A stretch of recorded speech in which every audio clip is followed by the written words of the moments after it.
ड्रायव्हरले म्हणलं बाबू मला थोडी गाडी चालू देऊन का म्हणलं. तर ड्रायव्हर पण नाही का म्हणे मालकाची गाडी म्हणे, फालतू ठोकली बिकली तर पुन्हा आपल्यावर अंगावर यायचं म्हणे. म्हणलं काहीच होत नाही का म्हणलं, तू म्हणलं देतो म्हणलं तर नाहीच म्हणे. एक काम करतो म्हणलं, तुला मस्तपैकी खरा चारतो म्हणलं आणि चहा पाजतो म्हणलं. ड्रायव्हर म्हणे पहिले मला खरा चार आणि चाय पाज म्हणे.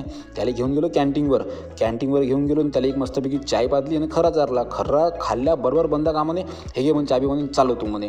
मी मला का चालव कशी का म्हणलं, समोर जागाच नाही म्हणा. अबे मारणं म्हणे रिवर्स म्हणे. बस रिवर्स गेअर टाकला आणि नेली हळूहळू मागं रिवर्स म्हणे. कारण तर पहिली वेळ चालत होतो म्हणून हळूहळूच नाही का आपल्याला सगळं कारभार करावं लागते. फालतू काही आपलं ठोकपीट झालं तर कोण भरून देणार आहे का तेवढी मोठी गाडी. बस मग तो ड्रायव्हर म्हणे थांब म्हणे, आता घे समोर म्हणे.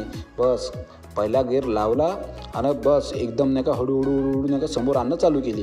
काहून तर नाही का मला जोरात फालतू आपण चालवत आणायची आणि कोणं काही नुकसान झालं तर पुन्हा कोण भरून द्यायचं का म्हणलं. म्हणून नाही का हळूहळू आणली गाडी आणि नाही का बरोबर नाही का हळूच पण साईडला लावली.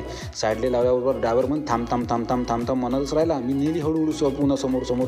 बस समोर नेऊन थोडी थांबवली गाडी आणि ड्रायव्हर म्हणे झालं बापू उतर म्हणे. आता मालक बिन पाहिजे तो म्हणे फालतू माझ्या अंगावर खाडे.